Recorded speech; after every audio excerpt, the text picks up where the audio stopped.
What's going on, bro? It's David here, and in this video, I'm gonna give you 3 workout tips that have been proven in studies to help you pack on muscle and get bigger. Let's begin.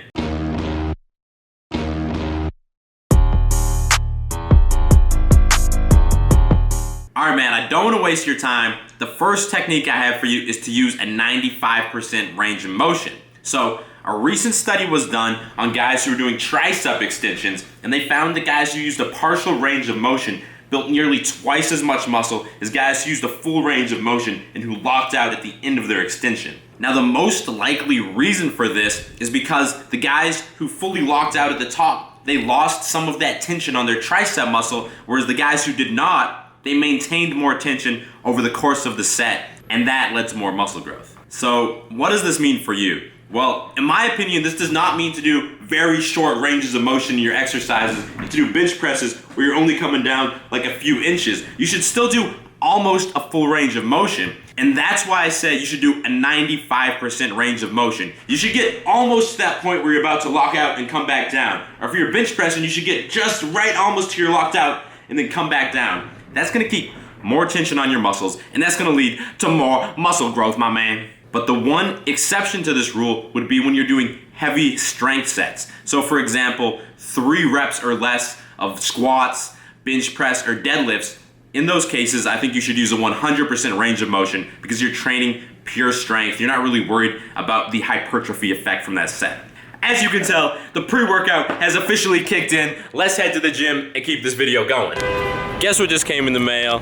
The second round of proofs for the How to Beast tank tops just came in. And if you've been following me on Instagram, then you would already know that because I put up Instagram stories every day and they're funny. So if you ain't following me, go do that now. Otherwise, keep an eye out on Monday because that is when the new How to Beast tank tops are gonna drop. I got my cousin coming in from North Carolina to help me film a dope promo for the tank tops, and you don't want to miss that. Anyway, I'm gonna hop into the gym now, and during this workout, I'm gonna try and film it so you can see that 95% range of motion I've been talking about.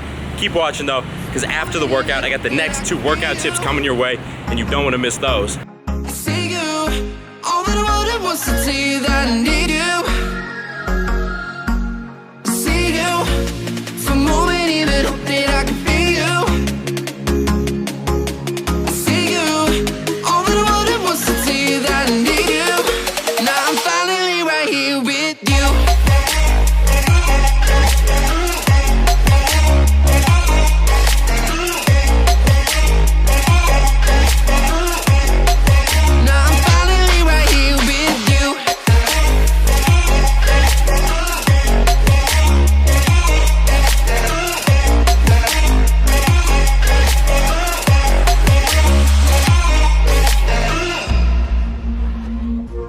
Voice is getting nearer, heart is pumping, thoughts are running wild.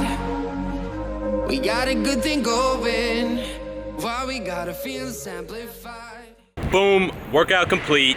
The second training tip that I have for you today is to train until just before failure, but not to train until failure. Now, another recent study was done on this, and it compared 2 groups of people over 12 weeks. One of the groups trained till failure, the other group did not. And by the end of the 12 weeks, the increase in muscle mass was about the same between groups, and also the increase in strength was about the same in between groups. However, one thing to note is that the group who trained until failure, they experienced more muscle fatigue, and they were unable to perform as many repetitions as the other group after their first set. So if you're always training to failure, this is gonna hinder how many reps and how much volume you can perform in the long run, and this is probably gonna limit how much muscle mass you can build. So because of this, my advice to you is to always stop about 1 to 2 repetitions before you hit failure.